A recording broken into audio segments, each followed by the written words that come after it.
Good morning to one and all. Hello to everybody out there. How's everybody doing? Good to see you. Good morning.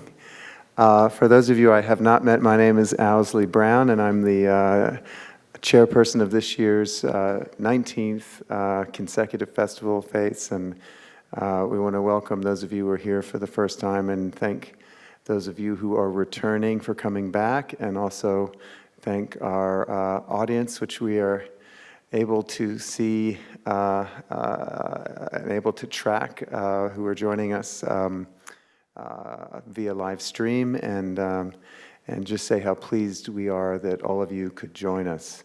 It's been a great festival so far. We've really had just remarkable times in this room and out in the lobby, and we have more to come, including this fantastic program before us now. But as you all know, it takes a village to make this sort of thing come together, and I wanted to just call out a little bit of who make up our village and offer some quick thanks to some important people, and starting certainly with our sponsors, and chief among them has been for so many years Brown-Forman.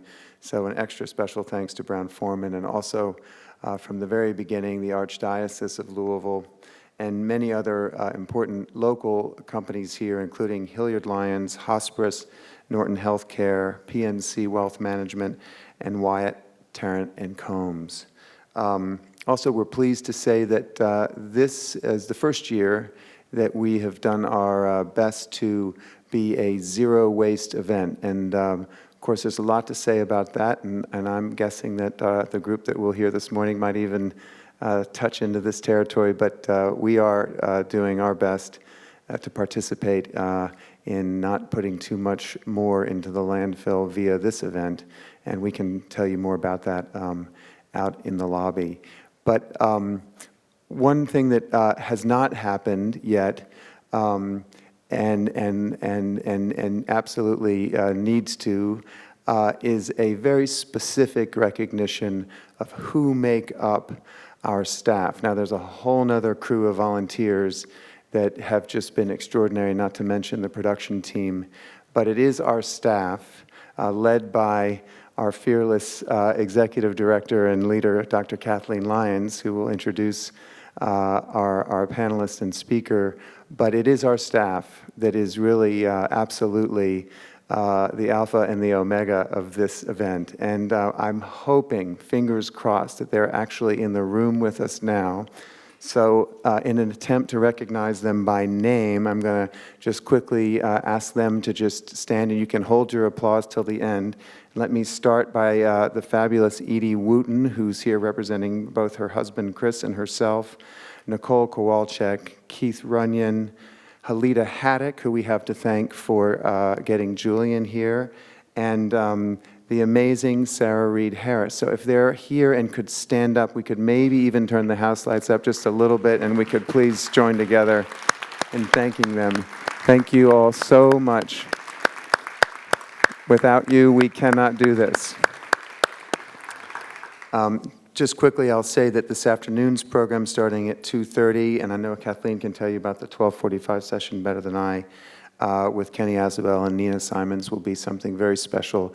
They're the founders of Bioneers, and for those of you that don't know about Bioneers, you don't want to miss the chance to hear them tell you. It's an amazing 25-year venture that speaks to everything this festival cares about. So without further ado, let me invite to the podium the fabulous Dr. Kathleen Lyons.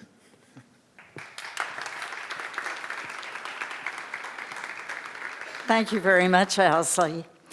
Owsley has always been so generous in recognizing everyone else, and it is high time that we recognize Owsley, who's done a magnificent job as chair of this festival.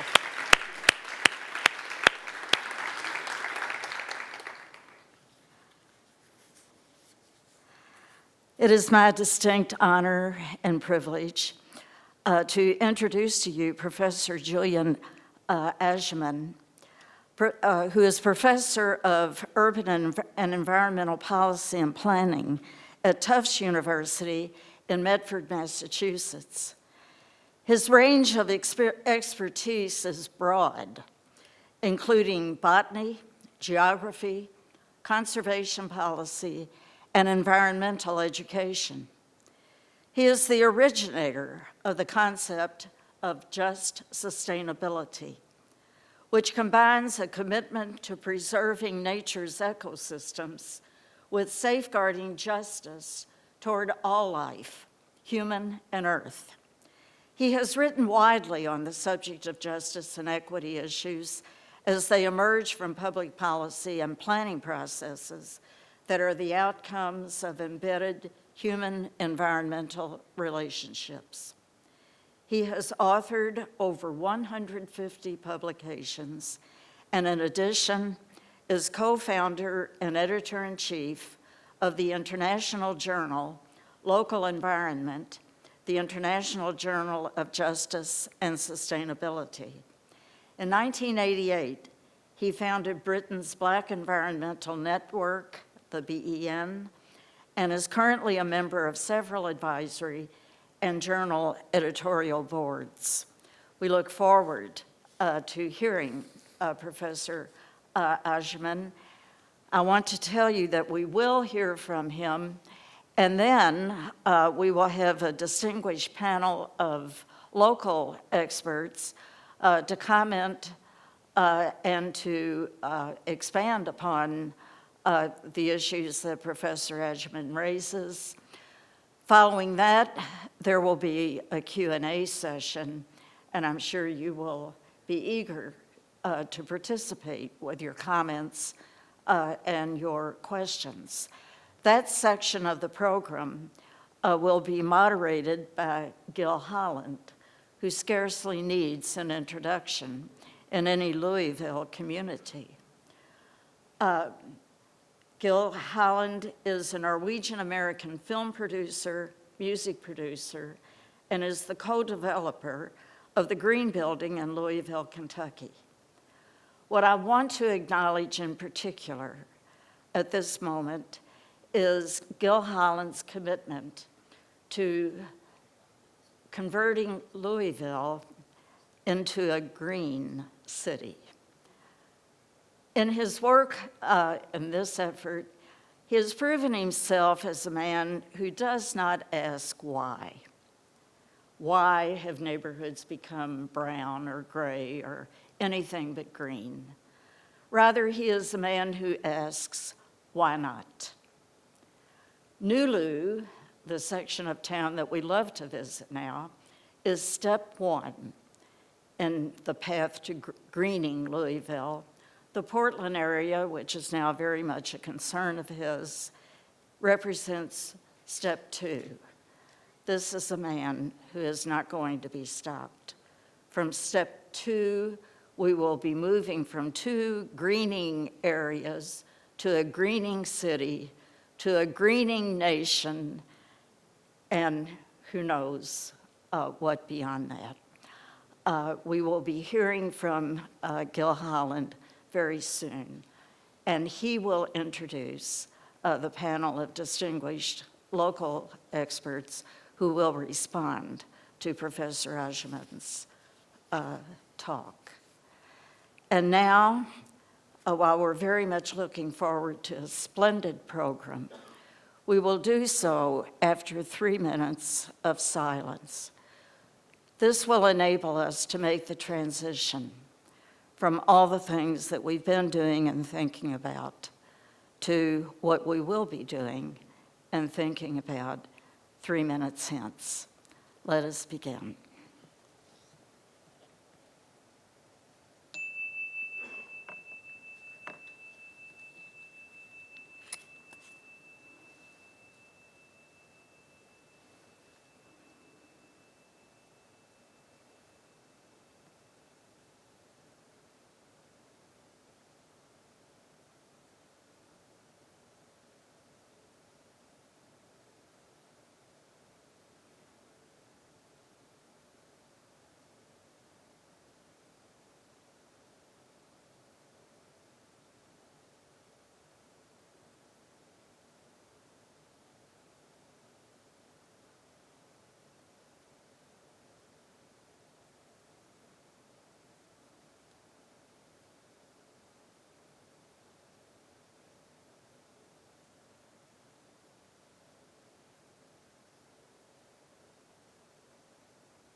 Professor Agyeman.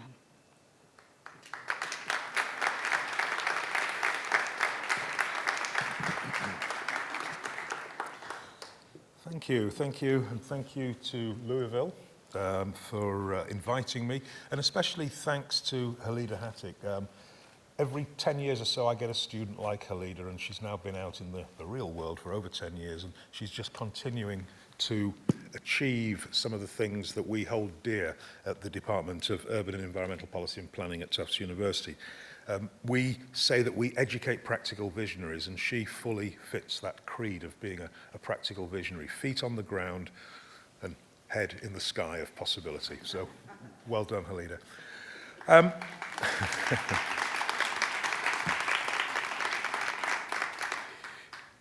So what I want to talk to you about today really is I want to challenge you to reimagine and rethink sustainability. If we were to go out onto the street in Louisville and ask 10 people who had an opinion what sustainability was, they'd say it's about the environment. And yes, it is about the environment, but it's about so much more than just the environment.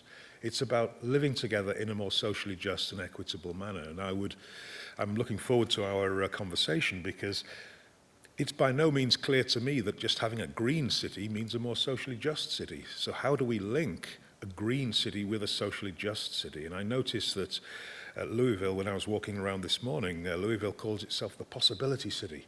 Well, that's a real point that I want to make here, that if we do what is probable in terms of urban planning and sustainability, we'll never get out of the rut that we're in. We need to think about what is possible. So I like the idea that Louisville is already thinking about itself as the possibility city, because that's where we need to be. And I just always remind myself with this picture taken at the intersection of Times Square and Broadway in New York. I would never have thought that was possible. That was taken right at the beginning of Mr. Bloomberg's reign as mayor of New York. What Bloomberg did was he reimagined streets. He brought in Janet Sadiq Khan, who's a visionary urban planner and transportation commissioner. They brought in Jan Gehl, a Danish planner and architect who is the mastermind behind the Copenhagen miracle, where 30% of Copenhagans now cycle to work. They worked with the vibrant voluntary sector in New York City to form a policy and planning coalition that really looked at streets and said, they don't have to be just for cars. Streets are places. They're not just conduits for automobiles and other vehicles. And so if you walk down Broadway today, there are build-outs, there are parasols, there's cafes, there's bicyclists, there's skateboarders, there's joggers, and there are some cars as well. That's what a street should be. So I want you to think then of possibility, and clearly there is within the sort of the collective mentality of Louisville, there is an idea that you are about to do something different in Louisville, and I think that's a great place to be.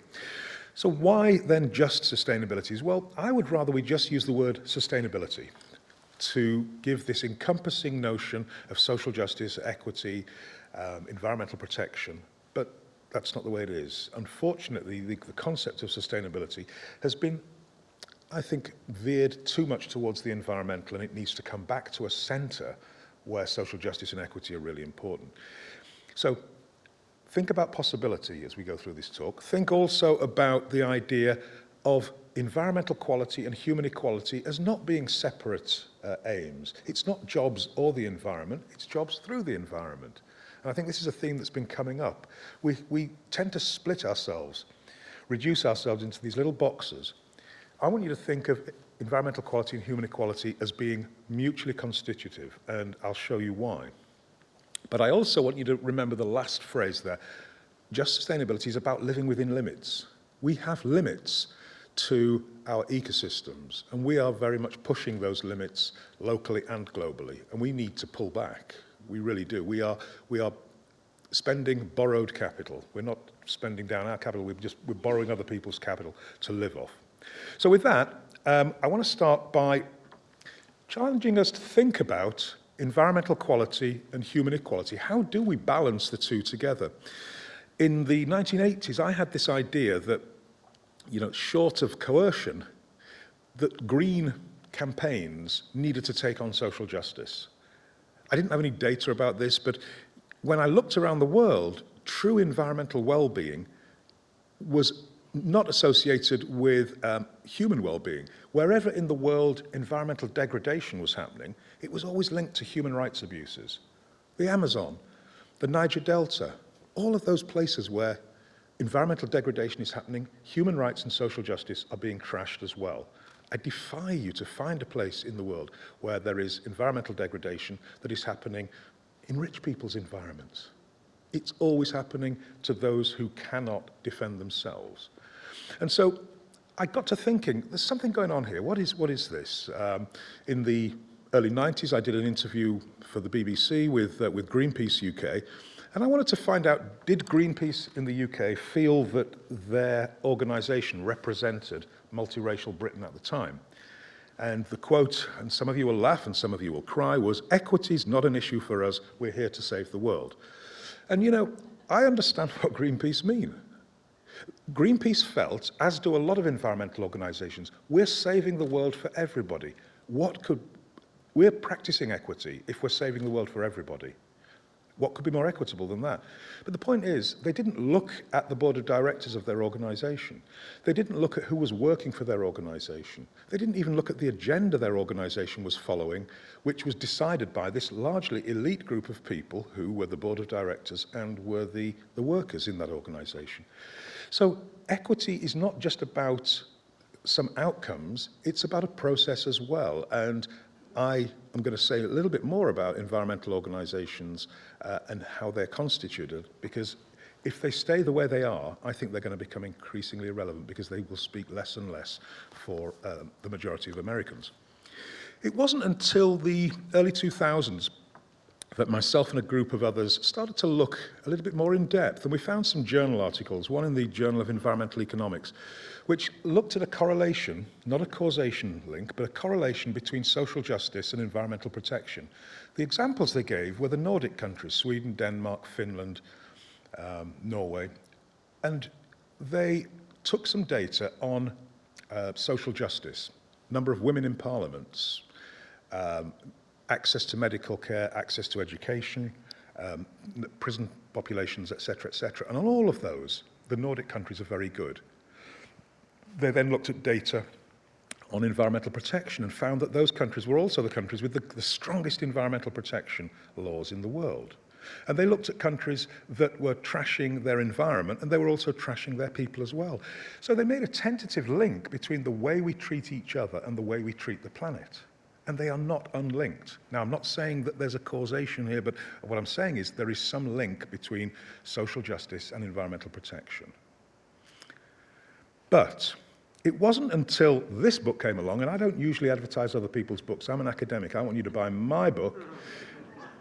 But if there is a book that you should read, it is this book, The Spirit Level, Why Equality is Better for Everyone, by two British researchers, Richard Wilkinson and Kate Pickett, demographer and an epidemiologist. They take 40 years of data around the world. And here's the headline. It's not about poverty, it's about inequality. We're hearing this word more and more. The countries with the biggest gap between rich and poor have more social problems than countries with a smaller gap between rich and poor. Whether it's measured by domestic violence, prison populations, all the raft of social ills are greater, the gap between rich and poor. It's a correlation, and they show it wonderfully in this book with hard data. But for our purposes here, one of the most compelling pieces of evidence I found in the book was the piece that I've highlighted there in yellow. Inequality heightens competitive consumption. What they found was in those countries with the gap between rich and poor was the largest, competitive consumption, keeping up with the Joneses, was the strongest. And it was not just the poor trying to keep up with the middle class, trying to keep up with the upper middle class. It was the super rich trying to keep up with the, oh my God, I'm so rich, I don't even know what to do about it, rich. At every level, people are trying to keep up with the next level. And we're on this treadmill of consumption. Point is, that treadmill of consumption drives up the carbon footprint. So those countries with the greatest inequality, they say, are also the ones with the highest carbon footprints who are doing the most to damage our climate through climate change.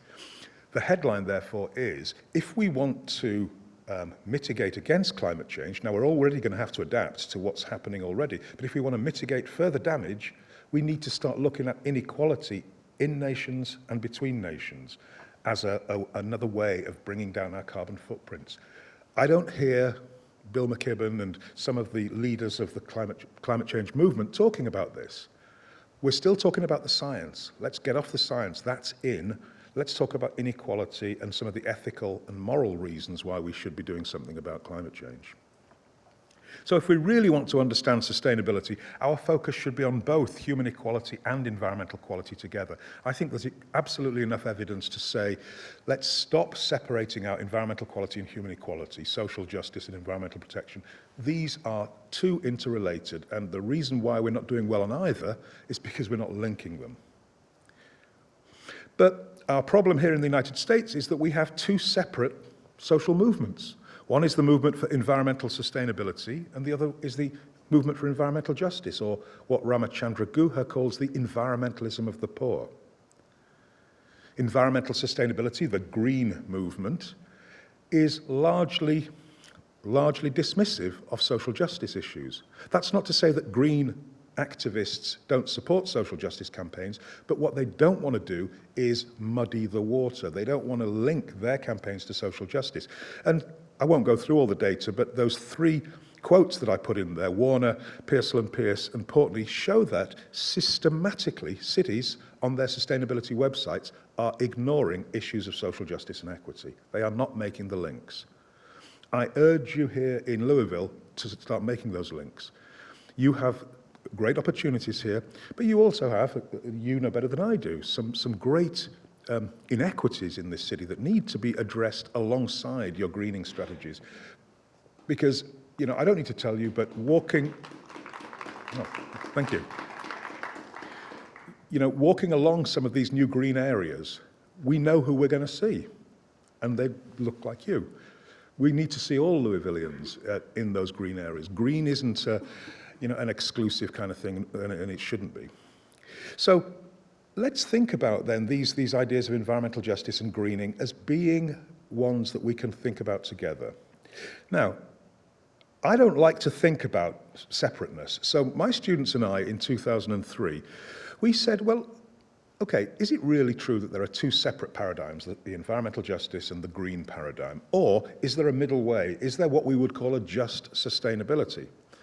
And if so, who is doing it in the US? And so what we did was quite a crude scaling where we gave a 0 if the website of one of 40 environmental organizations we were looking at, if the website said nothing about equity or justice, we gave it a 0. If there was nothing in any of the programs or any of the texts, we gave a 0 to that organization. We gave a 3 if the mission statement acknowledged social justice and equity, or the programs or the texts that were produced by the organization acknowledged social justice and equity. And what we got looked like this. This is the Just Sustainability Index from 0 to 3. And you can see there that the organization called New American Dream was given the highest level, 3, because New American Dream helps Americans consume responsibly to protect the environment, enhance quality of life, and promote social justice. That's just sustainability. National Audubon Society had a 0. Audubon's mission is to conserve and restore natural ecosystems, focusing on birds, other wildlife and their habitats for the benefit of humanity and the Earth's biological diversity. Let me just stop there, because somebody's going to say, but Julian, National Audubon Society was formed precisely for that. Why should it take on a social justice angle? Okay, so I've been working, I know I don't look like, but I've been working 25 years in this area, thinking about these issues. And first in the UK, now here in the US. I'm a member of the Massachusetts Audubon Society. We've been around for 100 years. Literally, some of the members have been around for 100 years. And if we want to be around for another 100 years, we're going to have to rethink, because Massachusetts is changing. Kentucky's changing. Massachusetts is changing. Do we know what the Brazilians, the Cape Verdeans, the Haitians, the Somalians, the Iraqis, all these immigrants to Massachusetts, what do they think about nature? They're going to be in the majority soon. In the early days of my work, 25 years ago, I used to knock on doors with the moral exhortation, you need to diversify your base. Now, it's not just about a moral exhortation. Mass Audubon will not be around in another 100 years unless it starts to look at who the new conservationists are and starts to think about conservation differently. Because, let me tell you something, for the social scientists out there, you'll know this, there is no nature, it's socially constructed. We all see nature differently. And these organizations need to start to understand that, you know, and this is an opportunity. I'm not saying this is a problem. Some people think it's a problem. These are new members waiting out there, but they can't come in until we start thinking about nature differently. What does nature in Massachusetts mean to the Brazilian, the Haitian, the Cape Verdean, et cetera, et cetera? So we're going to have to think differently. And organizations like the National Audubon Society, like Mass Audubon, unless you start to look like your audience, I think you've got a problem. I'm not going to make a cheap political joke here, but one of the reasons why the Republican Party has a problem is that it doesn't look like America anymore. And if these environmental organizations don't look like America anymore, we've got a real problem. They are at best ineffective at the moment. Imagine what they're going to be like in 10 or 20 years when they really don't look like America. And let me just show you a couple more here. Sierra Club got a 2, the Wilderness Society got a 1. But if you look generally over all of these, the average Just Sustainability Index is about 1.3, 1.4. So we can conclude that routinely most US environmental and sustainability organizations do not think about social justice and equity issues in relation to their mission statements. This is the state of the directorships of the big green organizations. Sierra Club, white male. Nature Conservancy, white male. League of Conservation Voters, white male. World Wildlife Fund, white male. Environmental Defense Fund, white male. Friends of the Earth, white male. National Audubon Society, white male. And Nature Conservancy, white male. Good news, Annie Leonard, the Story of Stuff, has just been appointed Director of Greenpeace. She's a white woman. When is one of these organizations going to look to some of the talent that's out there? There's a lot of talent out there. We need to have these organizations looking different. They will be more effective as a result. And I'm sure this will come up in discussion, because that same thing doesn't necessarily apply to environmental organizations. It could apply to, urban planning. It could apply to all kinds of organizations. We need to look like America, and it's something that I think is approaching a crisis. One organization that we found that was the poster child, if you like, for just sustainability was this organization called Urban Ecology in San Francisco. And if you look at the mission statement there, now the mission has actually changed, but this was the mission statement in 2003 when we did the research. Urban ecology has not focused on the traditional environmental priorities of preserving land, air, and water. Neither have we had a traditional community development focus aimed at, for example, generating affordable housing. Rather, our work has integrated elements of these disciplines and others with healthy human habitats as the common denominator. And so I put it to you, healthy human habitats is just sustainability. It's the linkage between social justice and environmental protection. Now, one way of thinking about this concept of just sustainability, I think, is the notion of coalition. And here in Louisville, you've got a lot of organizations, Are they talking to each other? And I want to talk to you about one particular organization or one coalition in Boston called Clean Buses for Boston. These kids started Clean Buses for Boston. These kids are in Roxbury, Massachusetts. Roxbury is a section of Boston. 5 times the asthma rate of the rest of Massachusetts. 11 diesel bus garages, or there were in the early 2000s, one of which, the Bartlett Bus Garage, was the biggest in the northeast of the United States.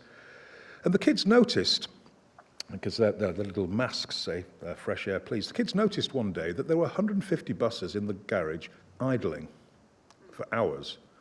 And one of the kids, David on the left, said, I think there's an anti-idling law in Massachusetts, and I think it's 5 minutes. And they checked it out, and of course it was. the kids got together with some teachers and they did a bit of research, and they went to see the then governor, Paul Cellucci, and to give, so that you don't think I'm being biased here, Paul Cellucci took action. He's a Republican governor. He was great, and the MBTA, the Massachusetts Bay Transit Authority, were fined. The Environmental Protection Agency fined them. The result is 350 compressed natural gas buses on the streets of Massachusetts. But the coalition that these kids brought together was social justice groups, housing action groups, it was immigrant groups, it was also green groups, the Sierra Club, the Conservation Law Foundation. The point I'm making here, and I think this is something that's come up for me a lot in this conference, is let's think about what we agree about, not what we disagree about. This was a marriage of convenience coalition. It doesn't exist anymore, but in coming together to achieve that goal and to really achieving a goal, those groups know more about each other. They know how to work together. They may not agree ideologically, but what they do know is how to work to get things done. And this might be something I think that you certainly could think about in Louisville, bringing people together through coalitions to make things happen. And that's, I think, a very strong idea. Now, some of my colleagues, Cole and Foster, they see a stronger coming together, what they call a movement fusion between different green and social justice and environmental justice movements. I don't quite see that happening yet, but I think coalition building, coalition working is a way forward. And if you want a model, look at Portland, Oregon, the Coalition for a Livable Future. Excellent. I spoke at one of their annual conferences. That's a coalition of housing action, immigrant support, green groups, bicycle groups. It's like Portlandia on steroids. I mean, it's really, it's an amazing coalition. And if you want a model to look at, I think that you could do worse than look at the Coalition for a Livable Future in Portland. So a just sustainability then, if I wanted to define it, is the need to ensure a better quality of life for all, now and into the future, in a just and equitable manner, while living within the limits of supporting ecosystems. So again, I put it to you, this is about quality of life. It's about justice and equity, but it's about living within limits. So it's a balance between, sort of human and environmental, earth health and social justice. Okay, what I want to do now is to put a little bit of practical ideas to some of that theoretical stuff I've just given you. And the psychologists tell me if I leave this picture of my book on the screen for 45 seconds, 15% of you will buy the book. But if I leave it on for any longer than that, it'll decrease. So I've just got to get this right. So 45 seconds, here we go. So what I'm going to do is illustrate this idea of just sustainability with 5 themes. Clearly, globally, we need to divide resources more fairly, and that's going to be my first point, this notion of environmental space and fair shares. The second is the notion of well-being and happiness. How do we increase well-being and happiness? The third is planning for intercultural cities, and I'll explain what I mean by an intercultural city. The fourth is urban agriculture and food justice. If there's one thing that my students are really into in urban planning these days, it's food. Students love that because it's something you can really do, and make that piece of land change overnight, literally. And then I'm going to introduce you, I think, to a new concept called spatial justice. You've all heard of the notion of social justice. How do we map that out over space? So spatial justice, I think, is a new idea that is exciting me quite a lot. So let me just start with a really simple slide. There is a theoretical amount of consumption that we as humans could do which could be sustainable. That's called the environmental space. And that represents the middle area. And there are about 8 or 9 different resources that make up the resources from which we derive most of the goods and products that we need. And we could consume those responsibly and sustainably and achieve sustainable consumption. 2 problems.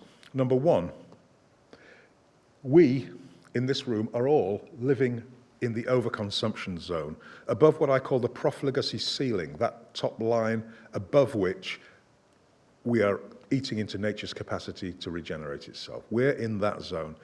We're partly in there because there's more people in the world living below the poverty line, $2 a day, the minimum resource used to ensure quality of life. If you fall below $2 a day, your quality of life is compromised. If you fall too far below, your life ends. You cannot survive anymore.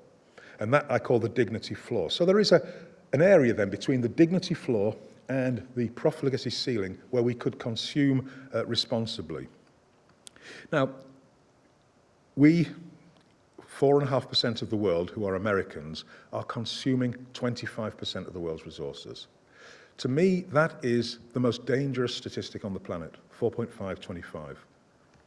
You can, I don't want to say you can forget global terrorism, we can't forget it, but 4.525 is the most dangerous statistic. Brazil, Russia, India, China, and South Africa, the BRICS, want to consume like us. We're already consuming 25%. How are we going to divide up the resources in a fair shares way? We need to start thinking about it. I mean, the bottom line is we need to consume 4.5% of the world's resources, which is our fair share if we were to do on a fair shares or a per capita principle. Works like this. On January the 1st, 2050, there will be roughly 10 billion people on the planet. It'll actually be a little bit less, but let's say there's 10 billion. On January the 1st, 2050, every person on this planet then would have access to 1/10 billion, or should have access to 1/10 billionth of the world's resources. A country's fair share would be found by multiplying 400 million, say that's what our American population might be, 400 million by 1/10 billionth. That would give us our fair share per capita share. Now, I mean, you're probably going to say, Julian, this is just not going to happen. Well, something's got to happen. We can't continue like this.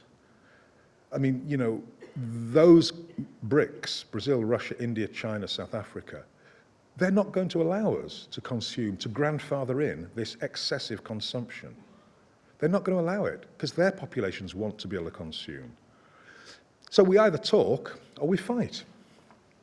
That's the way that I see it. It's a stark. And if there's, I'm enthusiastic that we can do sustainability.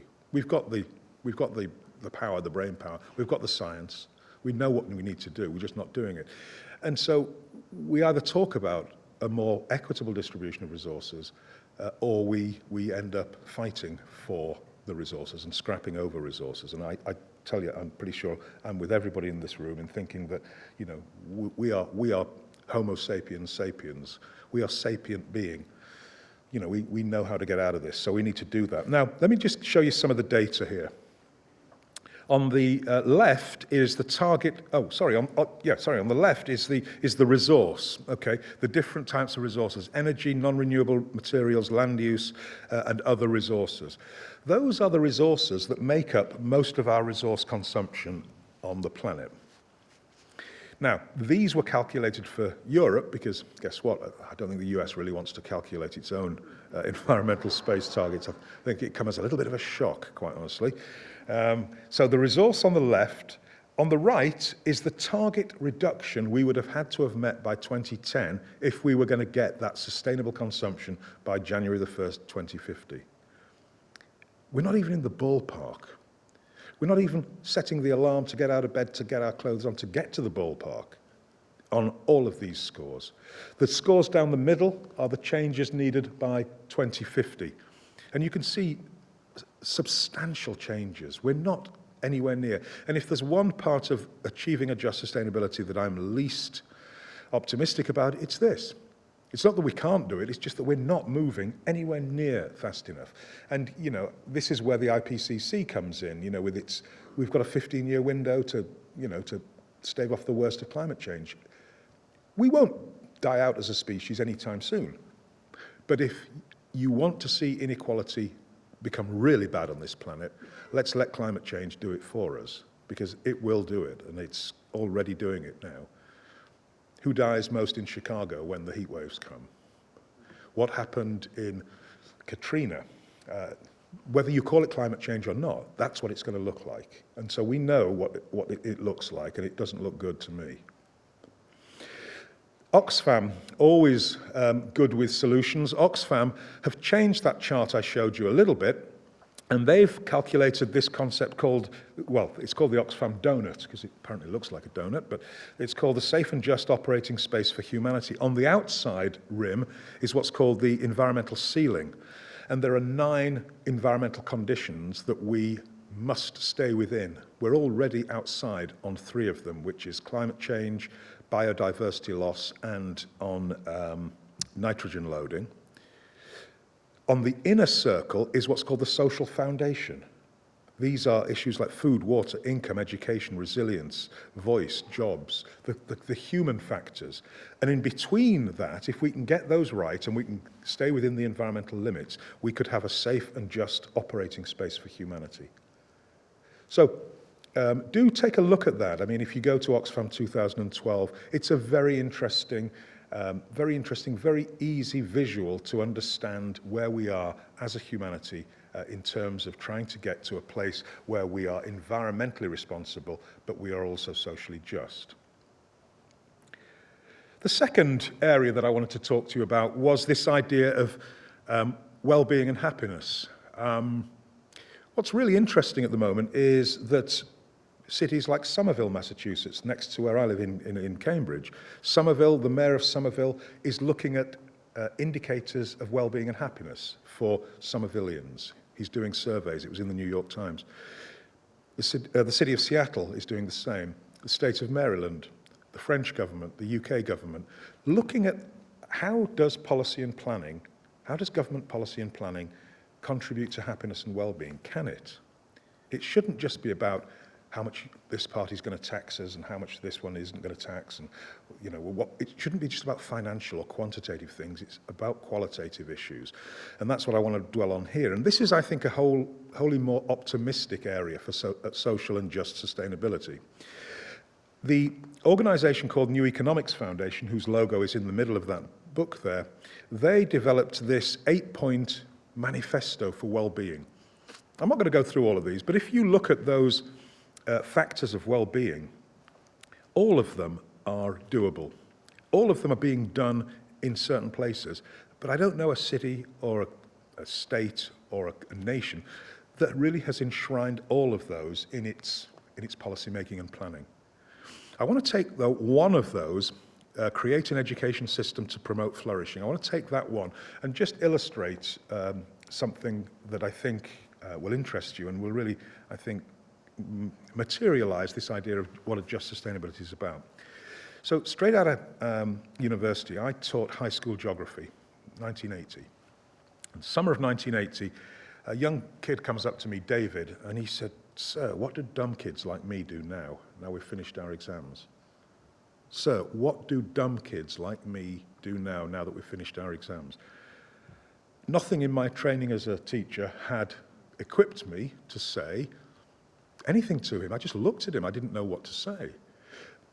Point is, David wasn't dumb, but the school system had told him he was dumb. You all know Davids from the Louisville school system and from every school system around the world. We teach kids in a very narrow range of cognitive skills, and when they don't match up, they assume they're dumb. Now, we're the dumb ones because we didn't find out what he was good at, but we told him what he wasn't good at. And at 16, we then pushed him out into society to go and do whatever kids did. And this was Thatcher's Britain. There were not a lot of jobs. I don't know what's happened to David. I wish I did. Maybe I'll Google him and try and find out. But the point is, there's a lot of Davids around. 25 years later, I was traveling in West Africa, in Ghana, and a young woman comes up to me and she says, "Sir, will you buy some of my peppers? But don't think of me as a pepper seller. I'm a student. I want to improve my education." And you know what? All of a sudden, those two instances made me just think about sort of Amartya Sen and the notion of capabilities and potential, and poverty being the inability to realize one's potential. And what I realized was these young people just want to be able to do something, to be capable, to contribute. And it made me think also of my greenie friends who are always going on about, oh my God, we're cutting down so much rainforest. There could be a cure for cancer in that rainforest. There could have been a cure for cancer in David, or in the girl in Ghana, or in all of those millions of other people whose talents we waste around the world every day. My point here is, a just sustainability is about increasing environmental potential and about increasing human potential, about increasing human capital and increasing environmental capital. The two are related. We will have a better planet if we can increase human potential to work for that environmental potential. So that is, I think, a really important aspect of a just sustainability. The third area that I wanted to talk about, and this is actually, it's another book I would strongly recommend. It's called The Intercultural City, Planning for Diversity Advantage. Read this book. It's a fabulous read. Phil Wood, I know Phil, and Charles Landry, two very creative thinkers about cities. And their basic thesis is this: why is it that so many cities see diversity as something to be tolerated, managed? Diversity is a problem. In fact, you'll see chapters, the diversity problem. What if diversity was an advantage? What if we thought about diversity as an advantage? Something to be nurtured, something to be keen on. We're just beginning to see that in Cambridge, Massachusetts, where I live. We are now one of the world's top tech hubs, and the new PhDs coming into Cambridge are coming from India, China, Africa, Latin America.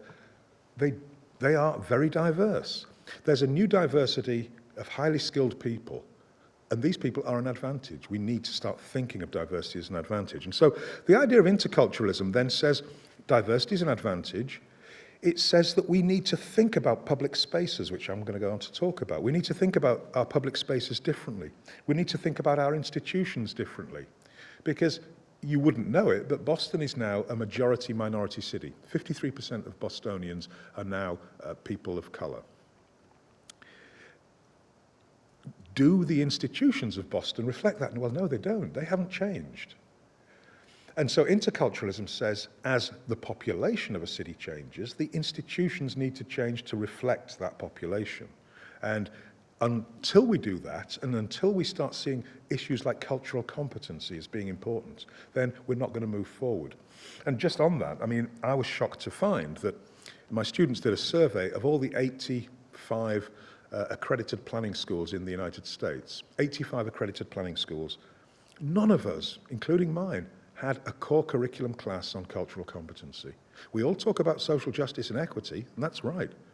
But cultural competency is not the same as social justice and equity. I would say that, social justice and equity are prerequisites for cultural competency, but cultural competency is how do you work with these different communities? And when I say different, I don't just mean faith or religious or ethnic. I mean, lesbian and gay, or how do you work with difference?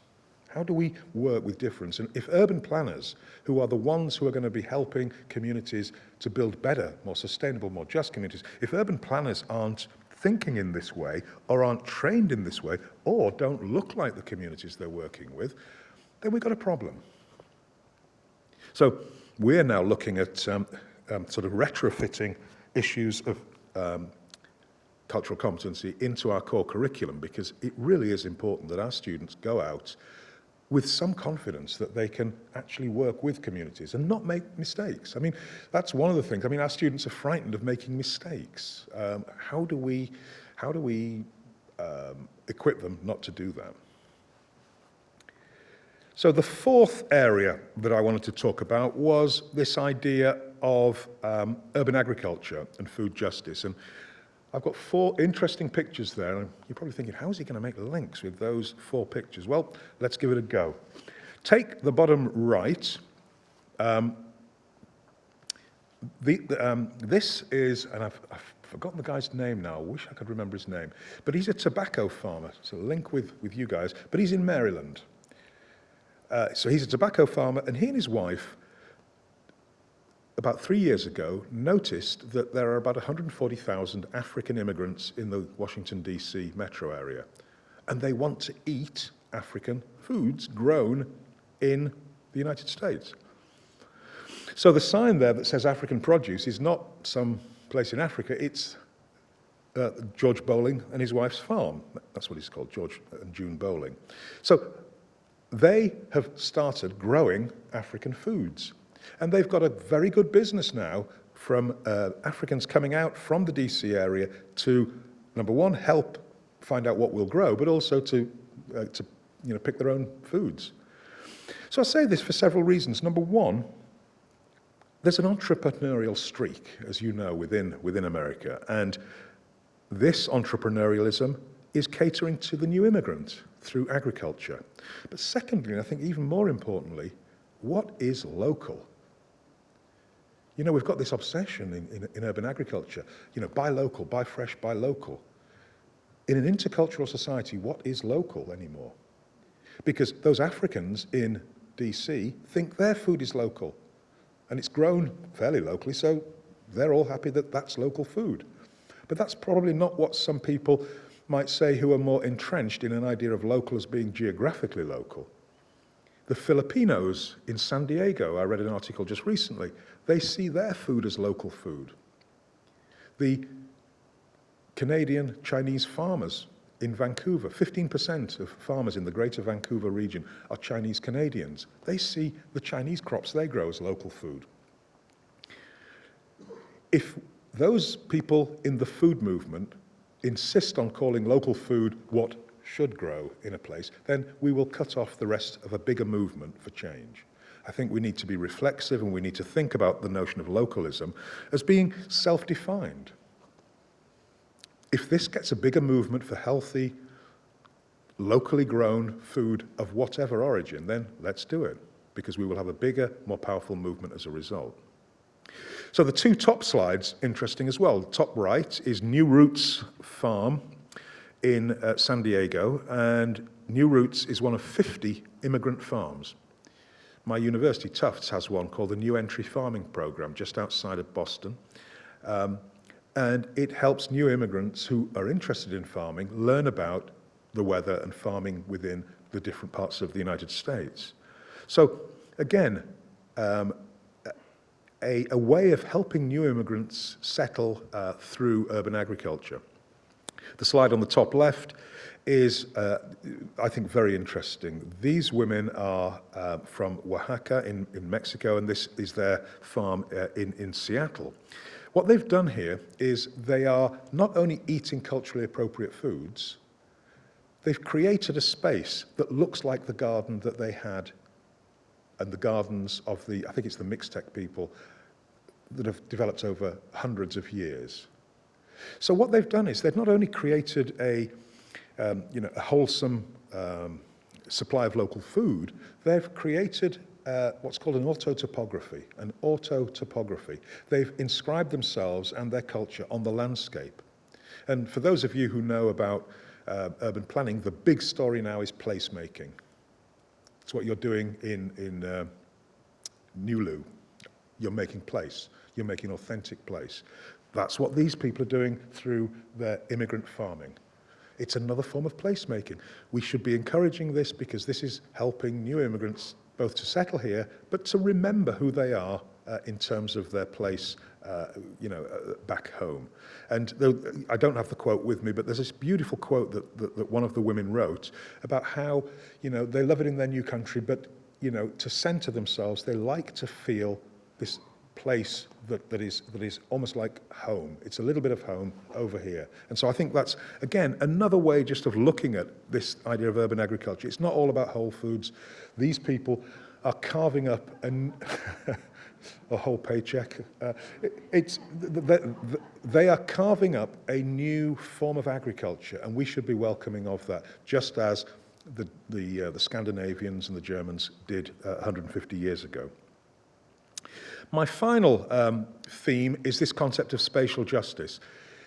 How many of you grew up in towns where there was a railway track, and on one side of the railway tracks, one thing happened, and on the other side, life opportunities, life chances, life expectancy was very different, and you didn't talk to the people at the other side of the tracks? Some people, grew up like that. Other people have grown up in cities where there's a wall or a fence. Spatial justice says, just as social justice requires that life chances are not distributed along class lines, spatial justice requires that they are not distributed geographically. How do we give opportunity, not just in a socially just way, but in a spatially just way. I mean, again, I had a little wander around Louisville.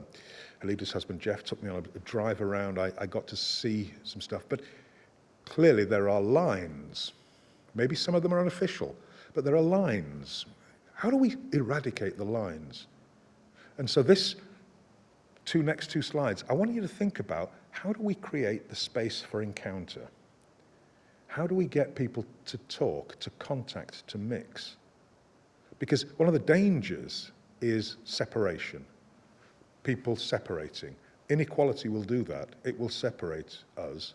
How do we design spaces, create opportunities for mixing and for encounter? Because some research that's just come out, but it goes back to some research done by Alport, a Harvard psychologist in the 50s, has shown that the more people interact with difference, the more tolerant they are. Somebody who's probably paid millions of dollars to find that. We know that intuitively. The more we talk to each other, the better we get to know each other. It makes common sense. So I want to give you two examples.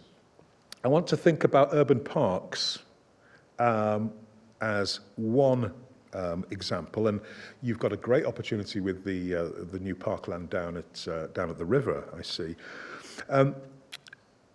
This book, again, another book. I mean, seriously, if you're interested, Rethinking Urban Parks, Public Space and Cultural Diversity. Wow. Usually we get parks and biodiversity, but public space and cultural diversity. The headline in this book from some geographers at City University, New York, is, "In this new century, we are facing a different kind of threat to public space. Not one of disuse, but of patterns of design and management that exclude some people and reduce social and cultural diversity." So they're saying that our parks, the way they're designed, can reduce social and cultural diversity. I'm going to give you two examples, one of design and one of management in parks, that do just that. And both examples are from the UK, but I think you'll understand them. So one park that I was asked to look at in the early 90s looked something like that. It was a big park in North London, right on the edge of the county of Hertfordshire. And some of you will know that there's what's called the Green Belt around English cities. The Green Belt is a post-war planning tool to stop sprawl. That's why British cities don't sprawl generally, because we've got this very strong legislation around the Green Belt. And in the Green Belt between London and Hertfordshire is a country park called Aldenham Country Park. And the County of Hertfordshire Parks Department asked me to look at the park. They said, look, the park's been around for 150 years, it hasn't changed, but the people of North London who visit the park have changed. And so I walked around, and sure enough, I didn't see many people wandering around, in the transcendental manner of, two people and a dog. Mainly it was large groups of extended families, Greek, Turkish, Cypriot, African, Asian. And then I looked around at the park benches that were designed for 2 or 3 or 4 people, and I thought, where do people sit? A design issue in the park that was a problem from the user point of view. Why not design, given you've got all of these extended families, why not design forum-style seating? So there's one design issue. A management issue that I found as well in another city in southwest England called Bristol, another park, something like this in the city. The local wildlife trust said, this park isn't good for wildlife. All we've got is this ryegrass. And ryegrass, the usual park grass, good hard wearing, good for sports fields, good for sitting on, good for walking on, very poor for biodiversity. So the local wildlife trust said to Bristol City Parks Department, here's what we should do. We should create a wildflower meadow in this park. Let's do that. And the Parks Department said, yeah, great idea, let's do it. So over 2 or 3 years, an appropriate management regimen was embarked on in the park, which, sure enough, after a couple of years, an 18-inch deep sward of grass with bugs and every kind of critter you could imagine sort of flying around. And everybody, the local TV station was there, everybody thought it was a great idea. Apart from somebody who said, you know what, I've not seen any Asian or African Caribbean people going anywhere near the long grass. Snakes. Fear of snakes. and a fear of snakes, even amongst second generation, third generation kids from those groups, Asian and African Caribbean groups. So here we had an ecological management regimen, and remember, one of my degrees is in botany. I can relate to this, an ecological management regimen to promote biodiversity, which had a negative cultural and social effect. I'm not saying there's an answer for it. I'm not saying get rid of wildflower meadows, get rid of long grass because Asian and African Caribbean people don't like it. I'm not saying that at all, but I'm saying we need to start asking some questions. I mean, if somebody from the Wildlife Trust or if somebody from the Parks Department had been Asian or African Caribbean, perhaps the question might have been asked. Perhaps some signage might have been put there saying there are no snakes in here. Whatever. I mean, you know, we can kind of think about this, but the point is, an ecological management regimen had a negative cultural and social diversity effect. And that's a problem.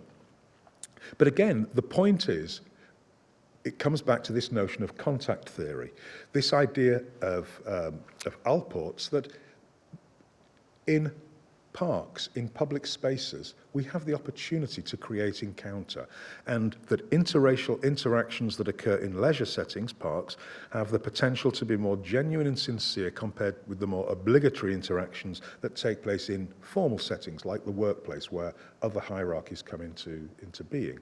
So I suppose the point I'm making here is, again, we need policies for public space, policies that are aimed at increasing encounters between different groups, positive encounters between different groups. How do we do that? I don't have the answers, but you know, I'm the one asking the questions, and I think you should be as well. And finally, the other space that is really important, that we often forget as being a space, is the street. We, every day, use this public space. And here's a picture of two streets. One on the right is near where I live on Massachusetts Avenue in Cambridge. The big crane is where Harvard Law School is. This is looking down from Porter Square towards Harvard Square in Cambridge. The other street is called Södervägen in Gothenburg in Sweden. The two streets are exactly the same width, but they couldn't be more different in look. Now, why am I talking about spatial justice here? How we organize the street, I think, affects how we behave. And there's a lot of evidence actually from the 70s that this is the case. On Massachusetts Avenue, your right to the street is predicated on one thing, your vehicle. And actually another thing, the size of your vehicle. The bigger your vehicle, the more rights you have on the average American street. It's true, isn't it? I've been here 15 years. I've learned one thing. Apart from that you drive on the wrong side of the road, the other thing is that I've learned that the size of your vehicle dictates your rights. The Swedes have completely turned that over. If you look at that, you've got a streetcar, you've got a separated bike lane, you've got a walkway. To the left of the streetcar is about 15% of the streetscape, and that is for private vehicles and delivery vehicles. So what the Swedes have done is they've democratized the street. They have imposed spatial justice on the street. Question to you is, what is the effect on the kid growing up on Massachusetts Avenue or on Södervägen? How does the kid grow up differently on those two spaces? One kid comes out and goes to school and sees democracy on the street, order, democracy. The other one sees might is right. Now, let me just show you something. I don't know whether any of you have seen this, but this is some work that was done by Dan Appleyard in a pioneering piece of work called Livable Streets in the 70s in San Francisco. The top street is a street with light traffic, 2,000 vehicles a day. The bottom is a street with heavy traffic, 16,000 vehicles a day. The lightly trafficked street, people had on average 3 friends per person and 6.3 acquaintances. On the heavily trafficked street, 0.9 friends per person and 3.1 acquaintances. The message here is the volume and velocity of vehicles on the street dictates the amount of interaction between people. It dictates the amount of encounter. So if we want encounter, we need to slow things down and we need to decrease the amount of vehicular traffic and move towards more human-centered traffic. So, I mean, we can almost answer that question, you know, on a street that is more social or a street that is, well, you've got to keep your wits about you, haven't you? But on Södervägen, you can kind of wander, and these streetcars all were full. The Swedes don't have a problem about using public transit. I think we have a more psychological issue with public transit. So I want to leave you with a couple of closing thoughts. One is that, I wish I'd sort of said this, I can't claim I did, and it's almost one of these urban myths, but sustainability means using our unlimited mental resources, not our limited natural resources. Is that a nice way of thinking about it? We have unlimited mental resources. Somebody in the 19th century, I think he was a French psychologist, came up with this concept of the noosphere, the collectivity of all our brains. We have unlimited mental resources. They are what is going to lead us to sustainability, not continually mining for, you know, increasingly limited natural resources. And the second thing, and again my final point, is we've got the science. We know what we need to do. We have the science of sustainability, but we're not doing it. And that's where the social science, the psychology, sociology, anthropology comes in. And this is, you know, the point about climate change. We are hooked on the debate about science. Climate change isn't about science, it's about psychology. It's about our addiction to a way of life. I mean, you know, the biggest thing I respect about George Bush II was he said we're addicted, but he did say to foreign oil. He didn't say to oil generally, but we're addicted to oil. That's the problem. And so if we're addicted, we need the psychologists to help us come down from this addiction if we're going to deal with climate change. It's not about science. We know what to do, we're not doing it. Thank you.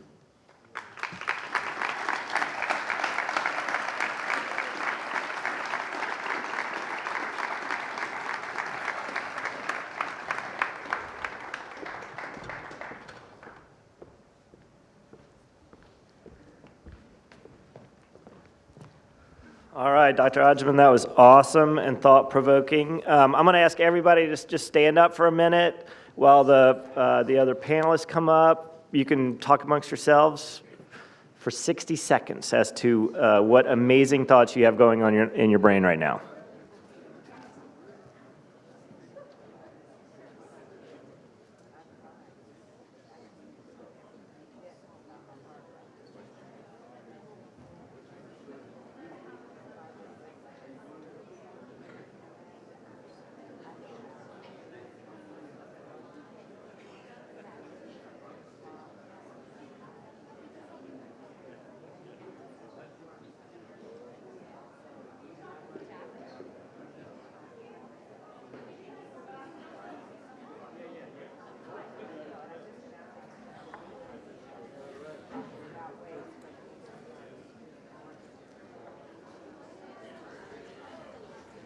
All right.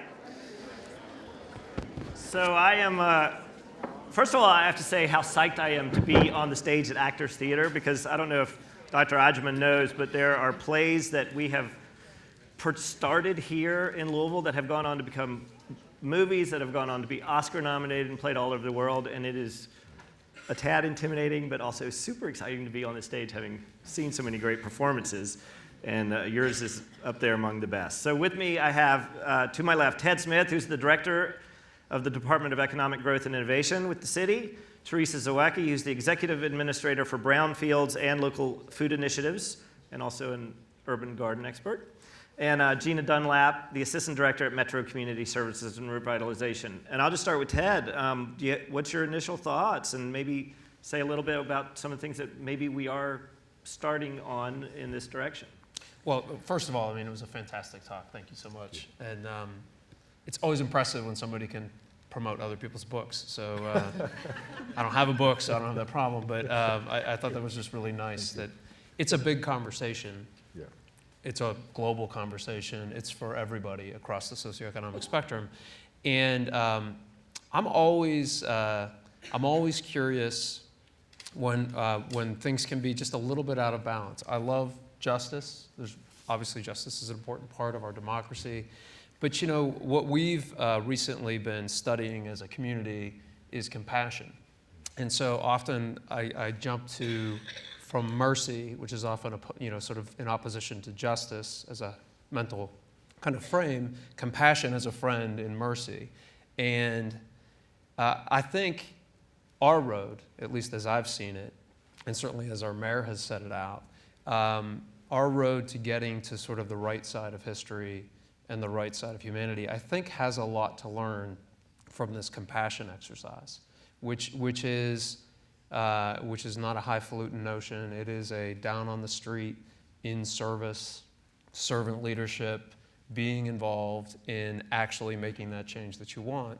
And so I'm looking for the sort of the full conversation that respects where we are. When we have our sustainability plan, it'll be easy to do the word counts and see how we're doing for social justice in that. But on the other side is the imperative that we have to sort of move off of the path that we're on. And I think you said it very well, that we got all the science and we don't need any more studies. But what we don't really have enough of is the will. And so I view all of these things as highly confluent. And from where I sit, just sort of coming off a tour of duty and economic development, I'm watching very large companies in the United States struggle with the consequences of the way they've had to operate. The way they operate, publicly traded companies, just purely driven by scale. The only metric that matters for many very large companies is scale. Where's the next market that I can have most of? And it's not so interesting to be the market I've already had the most of. And so we're starting to see that the pendulum, even in that sort of highly capitalistic framework, swing back to things like microfactories. And so we just recently had this great company come into town called Local Motors.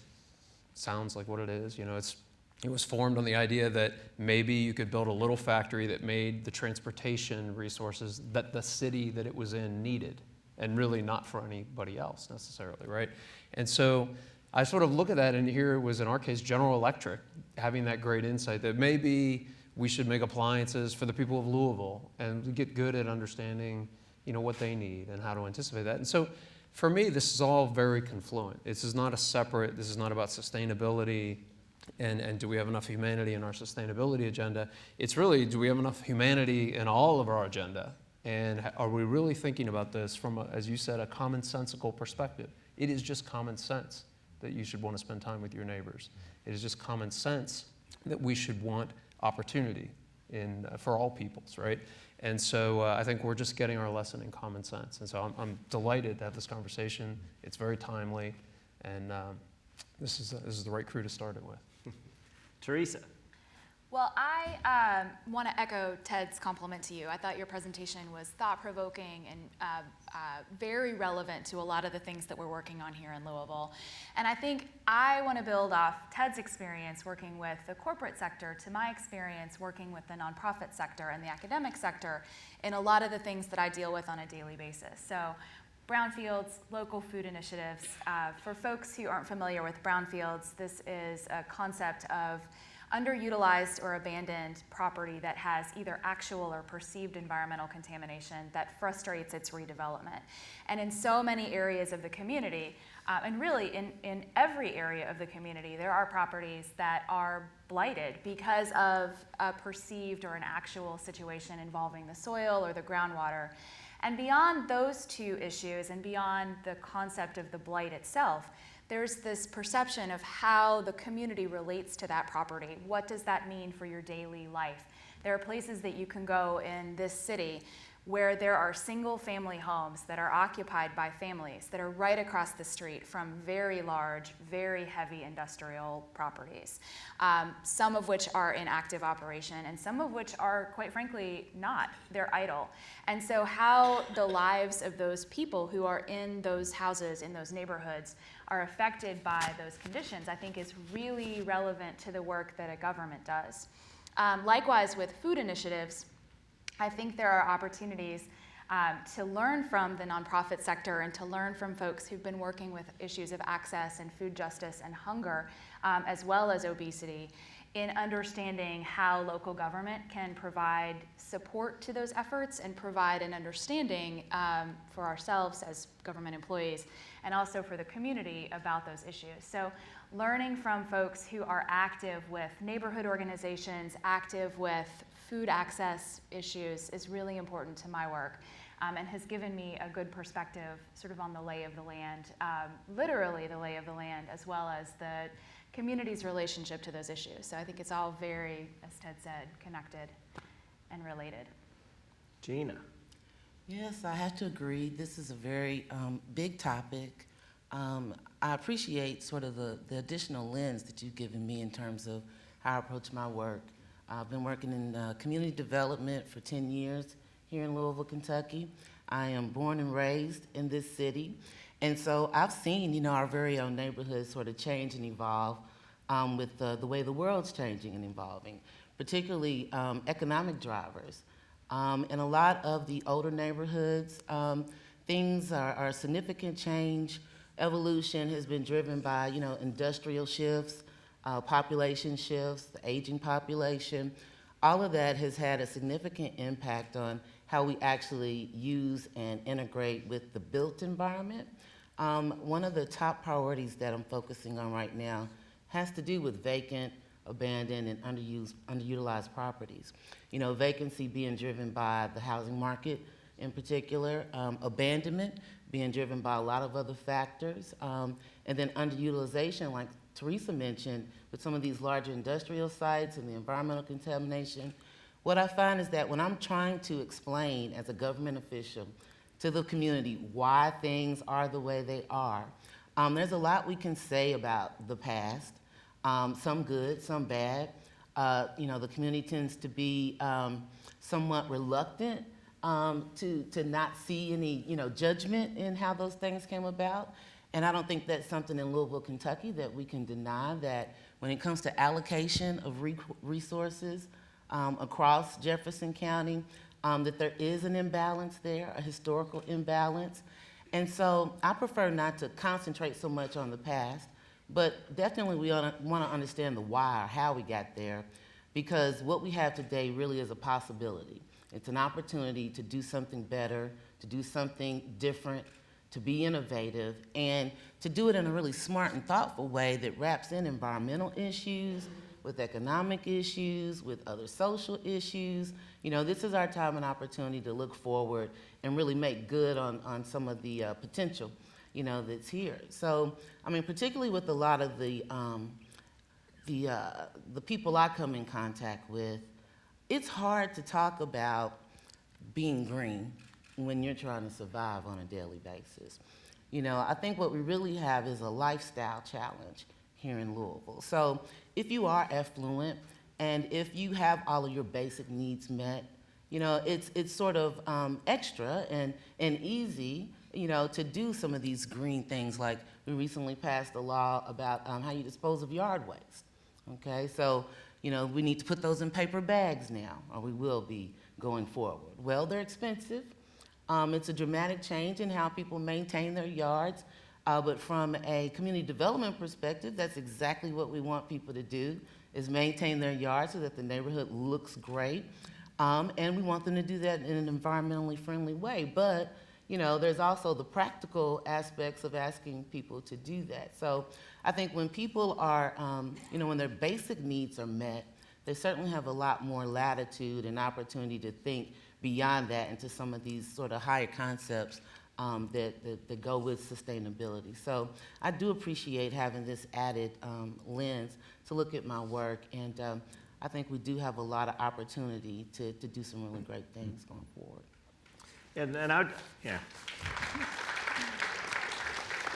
I was going to kind of go to what I thought was kind of the meat of the topic here, and talk about the 9th Street, the Berlin Wall of Louisville. Yes.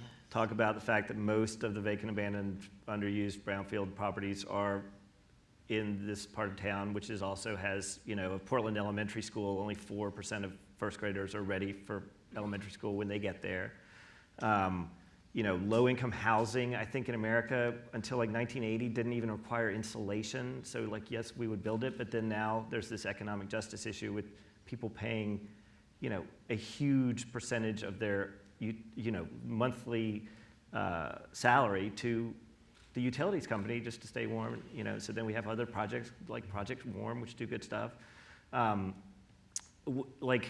After this great talk, what do we think? What are some things we're already working on as a city? Because I do think we are working on a lot of things. What are some of the immediate things? And maybe Dr. Agyeman has a couple other kind of specific action items we can take. And then I'm going to open it up to questions from you all.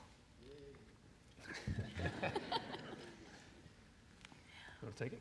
Well, since you mentioned 9th Street, the Move Louisville project, which is focused on creating more opportunity for multimodal and different opportunity for multimodal transportation around Louisville as a community, is focusing on 9th Street and ways to revision it so that it is less of a divide and more of a meeting place, a gathering place. And so there have been some great ideas generated through the Move Louisville project for creating a public park, for creating alternative ways to maintain transportation through that corridor, but also to reconnect neighborhoods that were fragmented as a result of the construction of 9th Street. And so that brings in a lot of other considerations. 9th Street's heavily used by truck traffic that's moving into the Park Hill Industrial Corridor. 9th Street has a giant interstate interchange that's built up as a ramp and a flyover. And all of those things need to be considered as part of the redesign and revisioning of 9th Street. But I think first and foremost in the minds of the Move Louisville team is this understanding and desire to address a physical piece of the built environment that has created so much social impact. So that's one thing that's happening right now. I think if you look, and you know this better than I do, the collar communities that are immediately around our urban core are going through just an unprecedented rate of growth and redevelopment, and none of it the result of central planning, as I know you can attest to. Not that we wouldn't jump on board as soon as we see a parade. That said, I think some of this is healing itself at some level, and that's not to not take responsibility for it. It's to say we have a new generation coming up that doesn't value sprawl as much as their parents and their grandparents valued sprawl. And we are fortunate enough to have a cultural and architectural heritage and quite frankly, a physical layout that lends itself to community building, neighborhood development. And so in many ways, we're sort of fortunate that I guess the Southern Reconstruction wasn't going to be the big boom for Louisville, Kentucky, that everybody decided to go to Chicago a long time ago, leaving in place a tremendous amount of cultural asset that younger people are discovering and valuing. And I think that's across the socioeconomic spectrum. I mean, I don't think that's a special sort of white yuppie kind of a dynamic. I think it is a generally younger dynamic.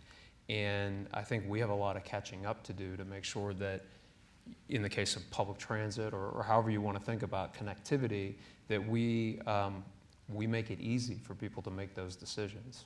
So again, I think some of this is underway. And I think one role for the public sector to play is to sort of get out of the way for things that are really constructive, that are really good for our community, and then catch up in some cases to the pieces that only the public sector can really solve. I think it's important to mention, or at least I'm excited about the Bingham Fellows. The 2014 class is focusing its attention on West Louisville right now. And I think we've all had an opportunity to engage with that group and sort of stimulate their thoughts in terms of what suggestions or actual actions they can take to make a difference. Part of what I'm excited about is Metro government's ability to engage people, to expose them to information, to educate, to equip them, and then actually to empower them. So when it comes to real estate and land use, business-minded people, are always looking for something that helps their bottom line.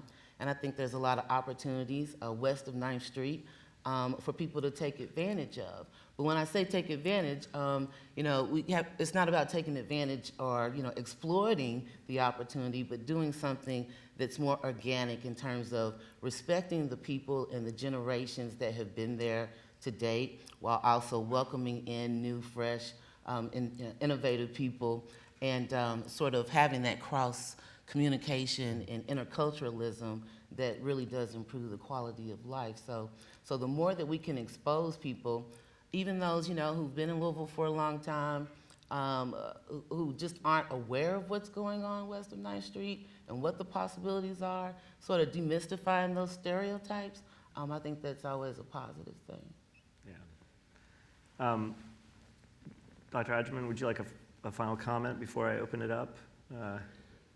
These are all great things. I mean, everybody, whenever I give these talks, what I realize is that the greatest resource that cities have is the people.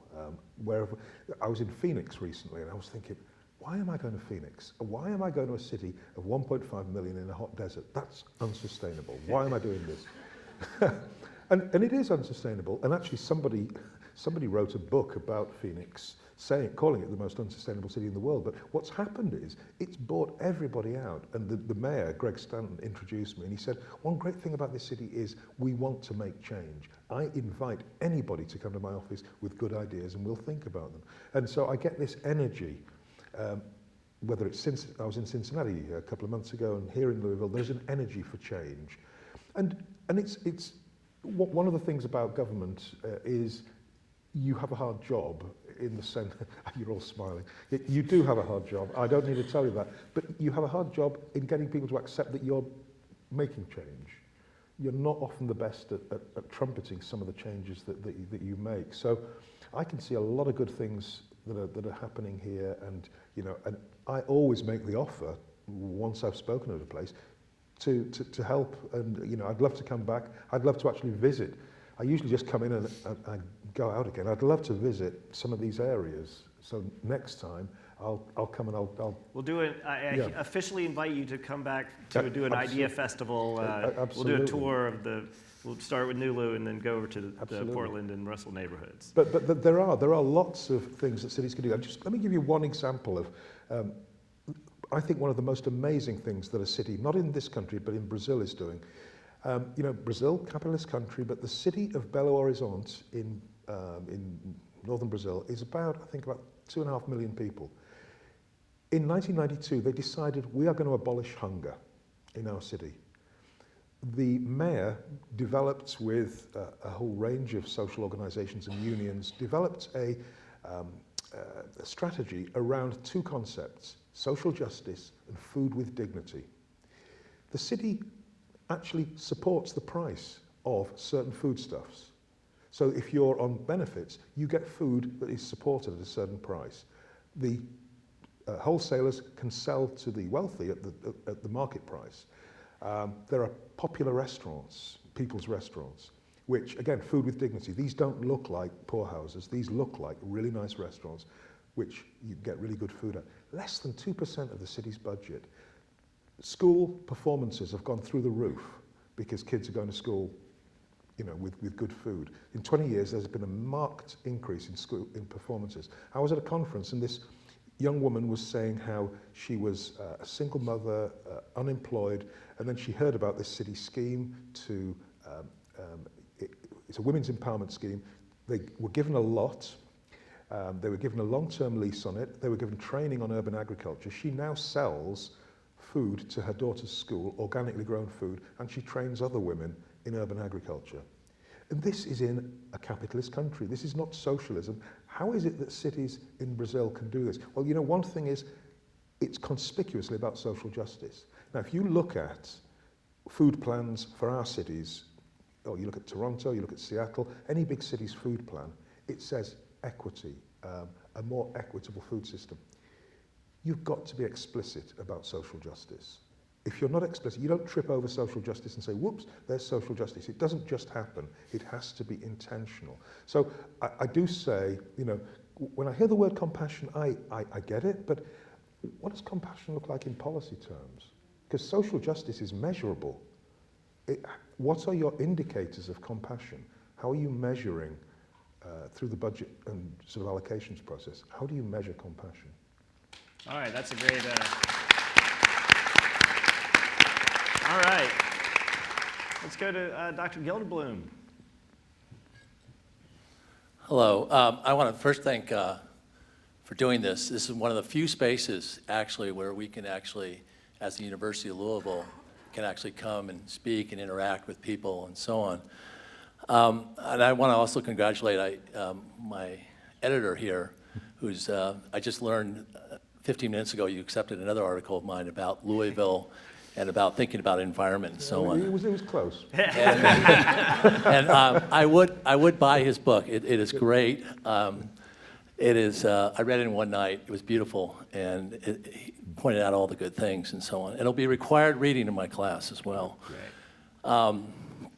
First of all, I just want to engage you. I did meet for the first time Ted Smith a couple nights ago, and I engaged him, and I was happy to meet him. There is a gulf here. We got a problem in West Louisville, and I've said it over and over again in op-ed pieces and so on. And the administration keeps missing it. These multi-lane, one-way streets, which you call unjust and uncivil and everything like that, majority of them are running through the black neighborhoods of Louisville, whether it's Smoketown or West Louisville. This is not part of the discussion at all, but we know that it leads to, in the case of Breckenridge now, a 70% decline in valuation, abandonment, foreclosures, and so on, where the value of a block from a two-way street goes from $3 million down to a $1 million value. So the first thing you can do, and we've been begging the mayor to do this, is change those residential streets in black neighborhoods to two-way and give what the residents there have wanted in our charrettes, representing over 100 people, and give them calm streets, trees. We know that there's a 1/3 less trees there as well. Give them community gardens, and you could change the face of these black neighborhoods and make them grow. And this is what we've done in Washington, D.C., in Pittsburgh, and so on, where I've helped work as a consultant, directing over $3 billion, creating over 16,000 housing units. Where we worked in East Russell, we've created over 600 units doing that same thing. But now Leadership Louisville, which you just touted, is now calling for increased speeds, one-way streets, and eliminating bike lanes or anything like that. Second problem you have in Louisville, and it's a big problem in West Louisville, you talked about houses near chemical factories.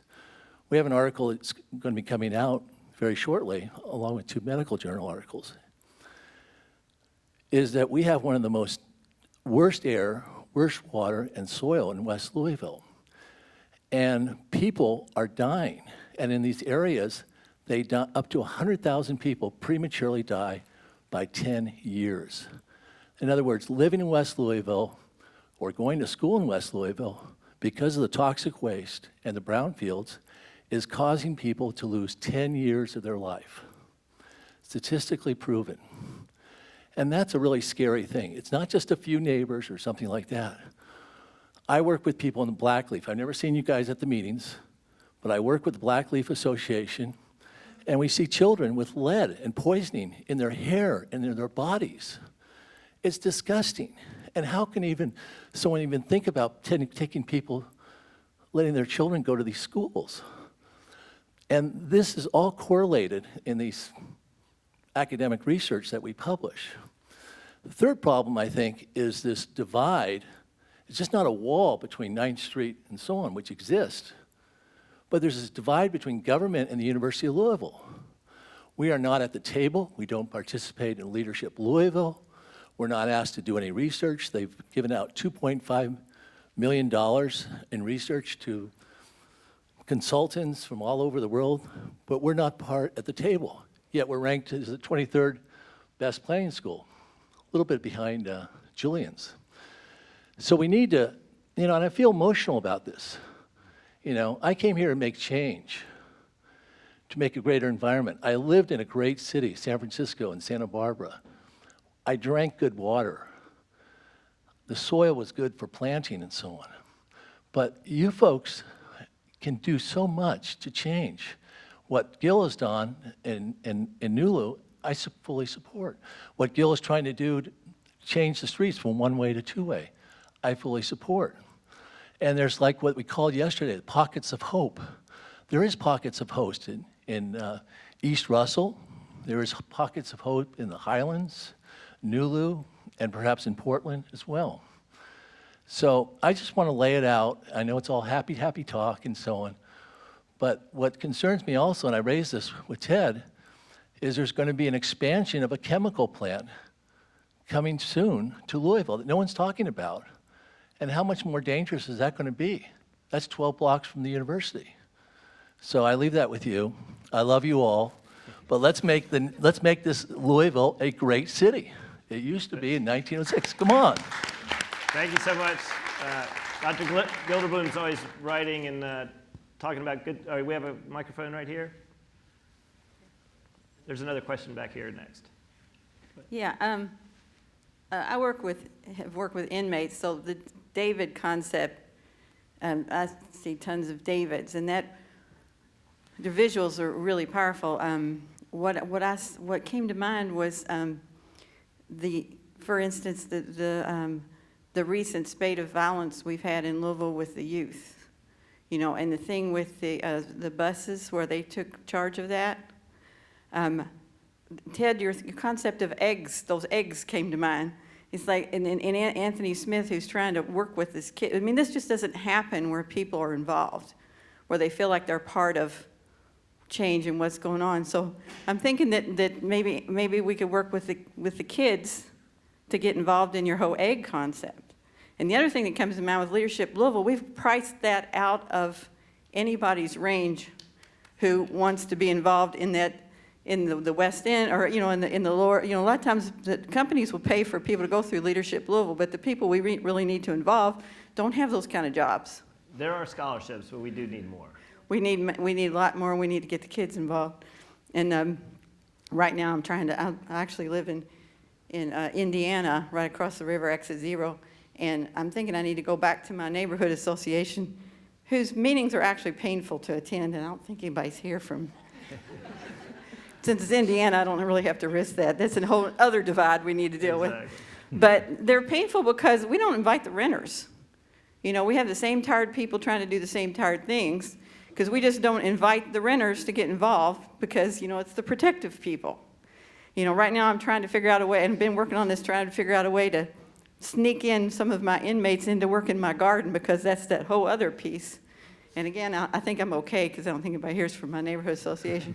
But it's that whole inclusiveness that we really, really actively need to work with and fast, you know, especially with this youth thing going on in Louisville. Yeah. So those are mostly ideas for you all, but whatever. But that's where I'm headed with this. We need to get the Davids actively involved in a way that makes it happen fast rather than just wait for wonderful people like Gil to make it happen gradually. Thanks. Let's go right over here, and then we'll come back to right here in the middle. Yes, ma'am. I'm Dr. Judy Heitzman from the Kent School of Social Work at University of Louisville, and I want to thank you very much for your focus on the social justice impact of integrating all of this with what we're talking about. A couple of things. Number one, object to West Louisville being called Black Louisville. It's poor Louisville. And there's a disproportionate number of black people in poor Louisville. The second thing is, we talked about Nulu as one of the spots of hope, but in order to create Nulu, we displaced a huge number of people that were in a housing project by the name of Clarksdale. The same thing we did when we renovated the Park Duval neighborhood. And what we may be planning to do again, I'm not sure, in Portland and Park Hill and other areas. So my thinking is, how do you integrate and create new neighborhoods with vitalization without displacing all the poor people in the neighborhood and taking away their voice and what they need?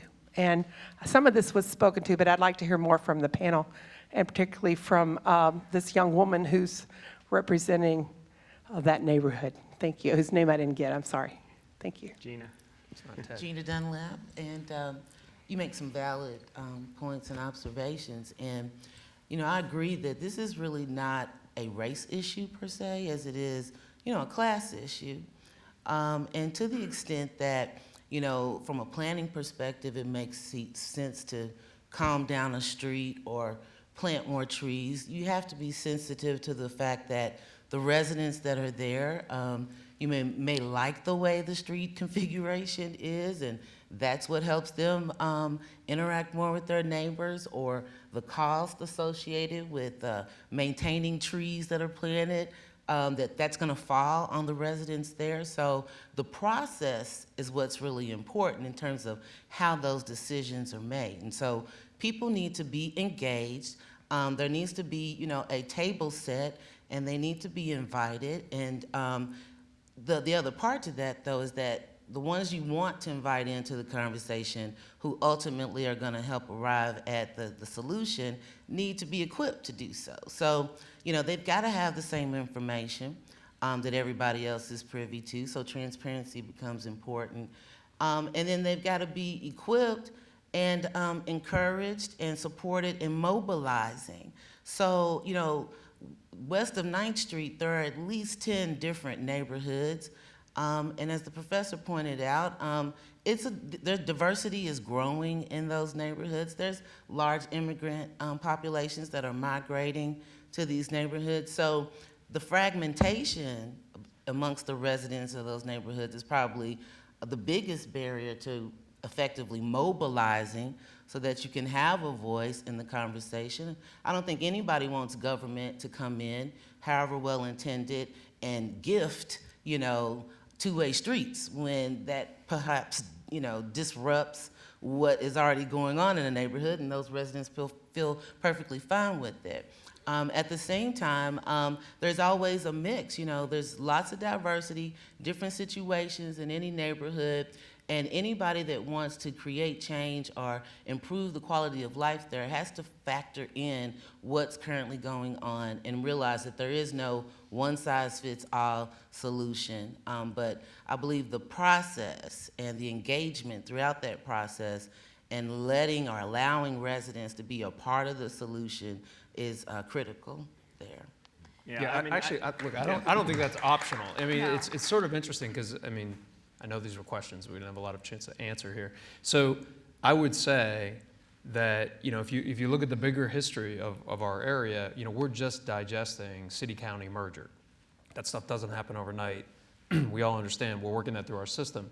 One of the unintended consequences of being this metro region was a sort of a neglect, not intentionally, but a neglect then of the hyper-local. And concepts like spatial justice become apparent when you start defining yourself with broader borders, right?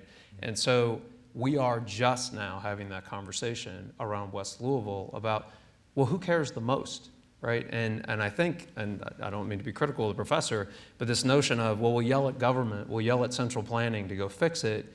There's very little evidence that central planning has actually done very much anywhere in the world.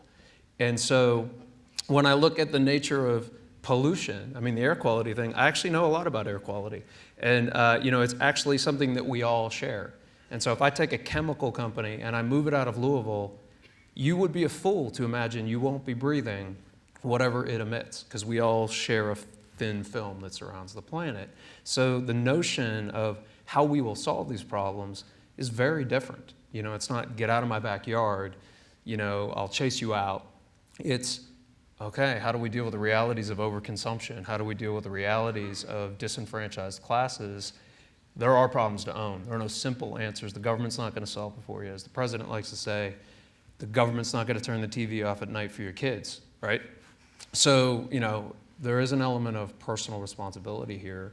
And I think in this Bingham Fellows Project with Leadership Louisville, you see emerging, where is the voice of the community? It's critically important that it is owned by the community, critically important. Not something gifted to, handed to, dictated to, but something owned by. And your wonderful example with the bus depot, I mean, that's the best example, right? That it's, you know what?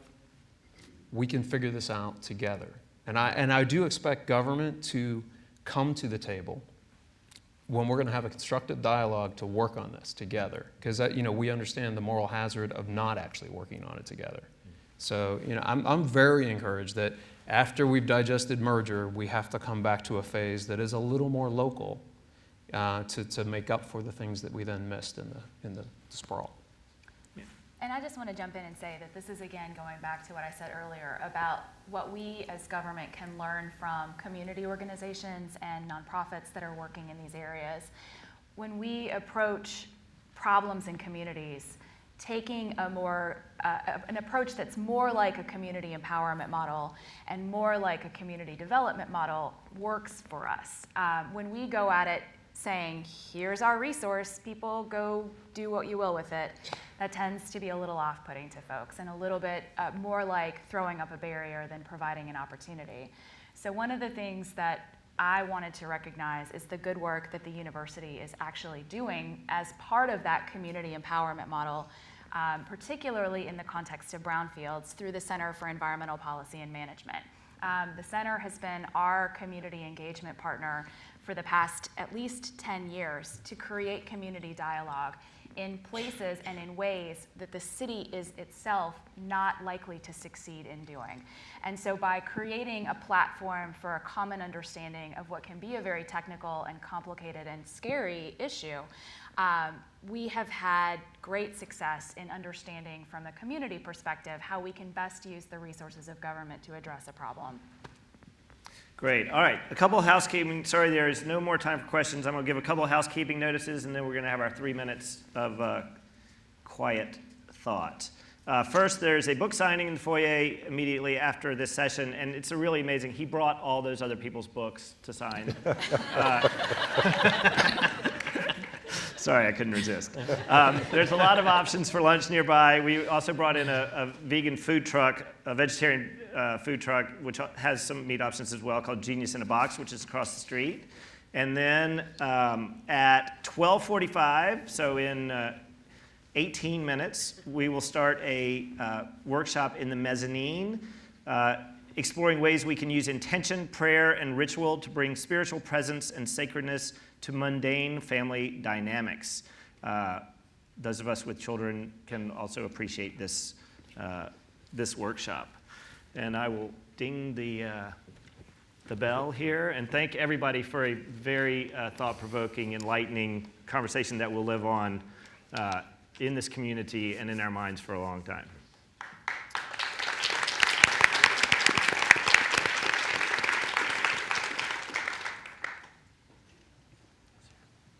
Where's the dean? Right here.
Thank you, everyone.